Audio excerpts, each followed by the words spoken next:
First is the Y tool to help to tear off the plastic package. Okay, get the spacer, the two spacers out. This should be put on the both sides of the wheel hubs. Fix it in one side first because there is inner spacer here in between the bearings. So we use the Y tool to align the inner space with the bearings diameter. And then the other side, let me see the other side. Here, push it inside. Okay, so this spacer is well installed.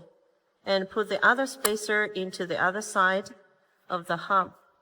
And then see here, it's all assembled well. Yeah, this is the installation of the spacers.